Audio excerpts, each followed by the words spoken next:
Evet, yargı paketi yürürlüğe girdi.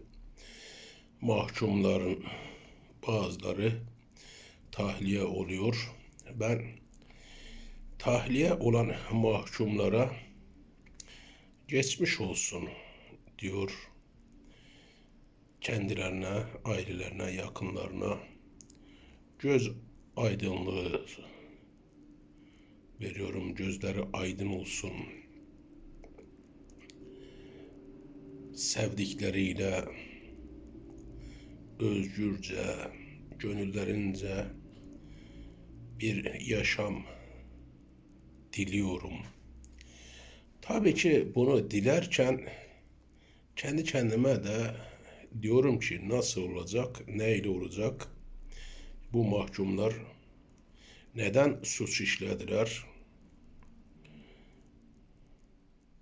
Kimse bile bile isteyerek suç işleyip hapishaneye düşmeyi, ailesinin, yakınlarının hapishane yollarında perişan olmasını istemez. Bunları suç işlemeye iten sebepler nelerdir? Bunların üzerinde düşünüldü mü? Tespitler yapıldı mı? Bilmiyorum. Ama ülkemizin gerçeklerine bakıyorum. Nasıl olacak? Bu mahkumlar cezaevindeyken ailelerine yük oldular. Aileleri sağdan soldan borç aldılar. Bunlara baktılar. Şimdi bunlar çıktı. Alacaklar alacağını isteyecek. Evin ihtiyaçları var. Kendi ihtiyaçları var. Onları karşılaması gerekiyor. Onun için para gerekiyor. Hapishanede yattıkları süre içerisinde oradan da bir fatura gelecek. Onları da ödemek zorunda kalacak. Bunlar nasıl olacak?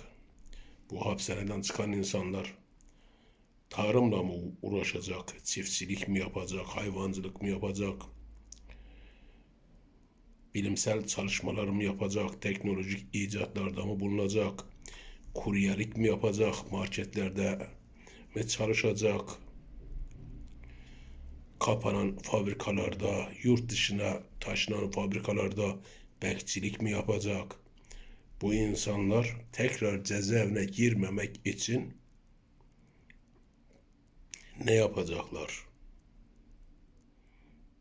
Yoksa ülkenin gerçeklerine bakacak, tekrar suç işlemekten başka, cezaevini göze almaktan başka yapabilecekleri hiçbir şey olmadığını görüp tekrar suç mu işleyecekler?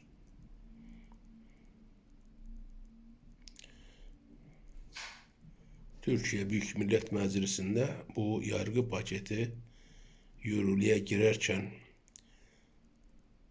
milleti temsil ettiklerini ifade eden milletvekilleri, ki ne kadar milleti temsil ediyorlar o da ayrı bir konu. Bunu gündeme getirdiler mi? Bununla alakalı bir çalışmalar yapılması gerektiğinin düşünülmesine vesile oldular mı? İktidara sordular mı?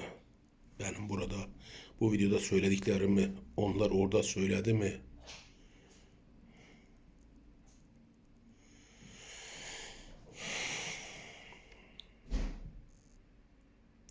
Dedim ya.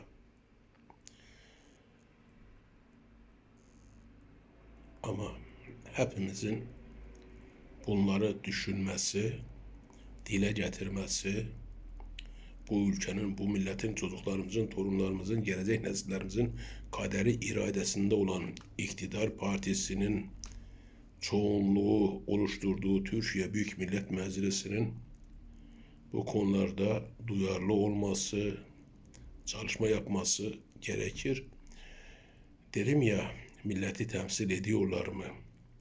Şimdi Türkiye Büyük Millet Meclisi'ndeki tüm milletvekilleri, meclis başkanları yemin ediyorlar değil mi? Tarih önünde, büyük Türk milleti önünde namusları ve şerefleri üzerine yemin ediyorlar, and içiyorlar değil mi? Sonra ettikleri yeminlere sadakat gösteriyorlar mı? İçtikleri andın gereğini yapıyorlar mı? Bununla alakalı bir sorgulama oluyor mu? Türkiye Büyük Millet Meclisi'ndeki milletvekilleri, meclis başkanları acaba şöyle aynaya baktıklarında ya biz büyük Türk milleti önünde, tarih önünde namusumuz ve şerefimiz üzerine yeminler ettik, antlar içtik. Biz yeminlerimize sadakat gösteriyor muyuz? Antlarımızın gereğini yapıyor muyuz diye kendi kendilerine soruyorlar mı acaba?